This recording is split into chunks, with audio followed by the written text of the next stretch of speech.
Assalamualaikum Bu Kamel. Salam Bu Lis. Bagaimana kabarnya, sehat Bu? Alhamdulillah.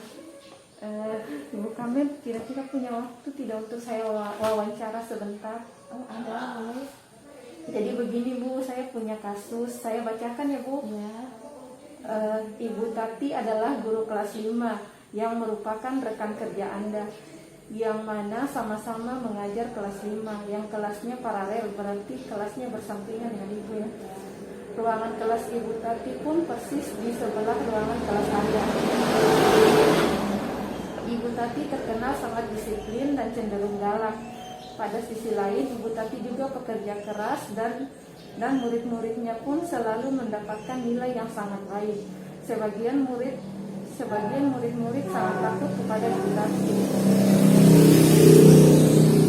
dan sebagian lain bisa menyesuaikan diri. Kepala sekolah Anda dan orang tua murid juga sangat menghargai Ibu Tati. Suatu hari, Anda mendengar tangisan seorang murid dan pergi keluar untuk melihat asal suara tangisan tersebut. Anda melihat seorang murid perempuan kelas 5 sedang berlutut di atas bebatuan sekolah yang sangat panas hari itu, menghadap di depan pintu kelas Ibu Tati. Anda melihat Ibu Tati tampak tidak menghiraukan suara tangisan muridnya dan tetap mengajar, mencoba untuk mencuri dan tetap mengajar seperti biasa. Namun Anda bisa melihat bahwa beberapa murid di kelas Ibu Tati mencoba untuk mencuri pandangan keluar kelas, melihat temannya yang sedang menangis dan berlutut di terik matahari.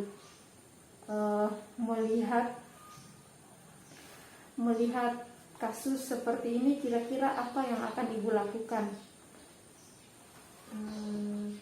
Mungkin pertama-tama saya akan tanya anak itu dulu. Tanya kenapa bisa begitu, kenapa sampai ditempatkan di luar situ dulu. Berarti Ibu kami lebih fokus ke siswanya ya. Menanyakan bagaimana prosesnya sehingga dia dihukum, kemudian apa penyebabnya, kemudian dinasehati. Kalau begitu, kira-kira menurut Ibu Kamel, guru lain dapat memberi interupsi di saat itu ada guru lain yang memiliki wewenang atas kelas yang dipimpinnya atau tidak? Kalau memang pada saat itu anak itu lagi menerima hukuman pada saat pembelajaran Ibu Tati tadi berlangsung, mungkin kalau menurut saya itu wewenangnya Ibu Tati memang, karena dalam pembelajarannya mungkin memang konsekuensinya dari ini. Tapi kalau memang anak-anak sudah sampai menangis dan berpanas-panasan seperti itu, apalagi ini anak SD ya, Iya. Dan lagi pula kalau menangis-menangis begitu, akan teman-teman yang lain juga kan tidak konsentrasi belajarnya ya. Mungkin sebaiknya Ibu Tati diberitahu begitu. Berarti sebaiknya diberi instruksi ya. Ya. Kemudian kira-kira dalam kondisi seperti ini apa yang bisa Ibu Kamel lakukan? Misalnya kasus ini terjadi di yang Ibu Kamel alami, kira-kira apa yang bisa Bu Kamel lakukan? Kalau melihat Ibu Tati tadi ini kan kayak orangnya Tegas, disiplin.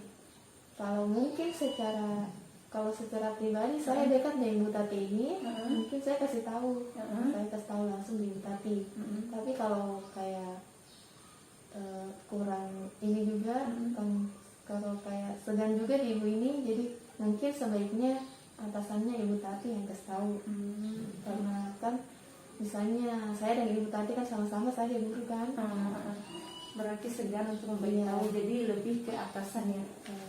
Baik Bu, terus menurut Ibu Kamel kira-kira dapatkah Ibu Kamel memberi instruksi? Kalau misalnya Bu Kamel bisa memberi instruksi, alasannya kenapa, mengapa, dan bagaimana caranya?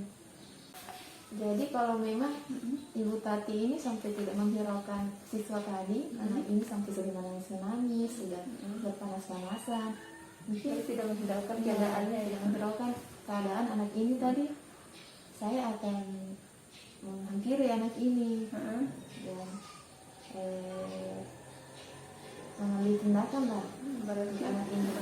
mengambil tindakan menanyakan kenapa Karena kasihan kan anak-anak SD nih, masa sampai diperlakukan seperti ini.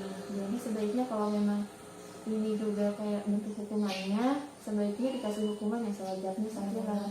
berarti kalau sudah begitu kasusnya berarti Ibu Kamil menghampiri Ibu Tati atau tidak untuk memberi instruksi Kalau terkait sudah hukumannya? memang sudah terlalu ini, mungkin saya kasih tahu hati, memberanikan diri, menanyakan ini kenapa, sebenarnya masalahnya apa, gitu. Tapi ya seperti itu. Kalau memang sudah terlalu begitu. Berarti terpanggil karena Ibu Kamil merasa terpanggil karena kasihan dengan anak itu ya, jadi rasa peduli sehingga Ibu Kamil menghampiri Bu Tati. Terima kasih Bu Kamil atas waktunya. Terima kasih sudah meluangkan waktu